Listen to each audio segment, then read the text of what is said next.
Binigyan na ng seguridad ng pulis ang dalawang neophyte ng Lex Leon ng Fraternitas na kasama umano ni Mark Andre Marcos sa initiation rights. Pero tumangging mag-high na reklamo at ayaw ding tumestigo ng dalawa laban kay Gian Angelo Veluz, ang pangunahing suspect sa pagkamatay ni Marcos. May ulat on the spot si Marisol Abduraman. Marisol. Marie, sa mga oras na ito, nasa kanilang pamilya na nga ang dalawang neophyte na lumutang kahapon sa Police Regional Office 4A dito sa Camp Vicente Lim sa Canlubang sa Laguna. Ayon kay Chief Superintendent James Melad ng PRO 4A, sinundo na kagabi ng kanilang mga guardians sina Efraim Daniel Lara at Christopher Ryan Maranan, pero binigyan naman daw nila ang mga ito ng seguridad. Sa gaya nga ng iyon na banggit, ayaw daw magreklamo ng dalawa at ayaw din daw nilang tumistigo laban sa suspect na si Gian Angelo Veluz, pero pwede naman daw magamit ang kanilang mga naging salaysay kahapon. Sina Lara at Maranan ay kasama umano sa initiation rights ng Lex Leon Fraternity, kung saan isang neophyte na si Mark Andre Marcos ang pinaniniwalaang namatay dahil sa hazing. Samantala, hindi naman na umaasa ang PNP Cavite nang susuko pa si Gian, pero mas mainam pa rin daw na lumutang na ito para mabigyang linaw ang nasabing insidente. Nauna nang sinabi ng kanyang pamilya na kinukumbinsi nila ang anak na sumuko, pero hanggang ngayon wala pa rin daw itong tugon sa kanilang pakiusap. Patuloy naman na nananawagan ang mga otoridad sa iba pang may kinalaman sa pangyayari na lumutang na at makipagtulungan sa kanila.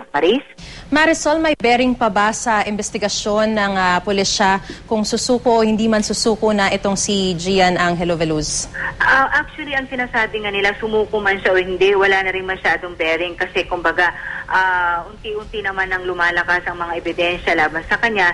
We mentioned na lalo na ngayong paglutang ng dalawa kagabi dahil kahit medyo tumanggi nga sila magreklamo laban kay Veluz, nakapagbigay na rin naman sila ng kanilang mga sworn statement na pwede raw nilang magamit at anytime, depende na raw yan sa magiging pasya ng huwes kung isusobon ba sila para magbigay linaw doon. So, lumutang man o hindi si Gian, meron na rin naman, anyway, naisampa na rin naman ang kaso sa kanya. So, nasa kanya na lang daw yun ngayon.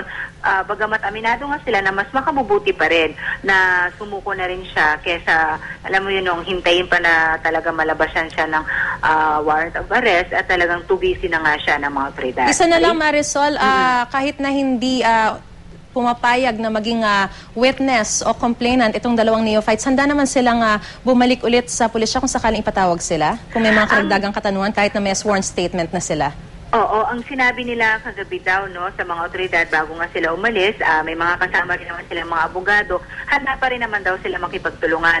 That's primarily the reason kung bakit daw sila lumutang. Una nga ay para bigyan linaw ang kanilang mga linisin, ang kanilang mga pangalan at makikipagtulungan naman daw sila. Nagpahayag nga ang dalawa na willing pa rin naman daw silang pumasok sa school at sinabi naman ng PNP dito nga sa Region 4 na they will be provided with security kahit hanggang pagpasok nila sa eskwelahan. Maraming salamat, Marisol Abduraman.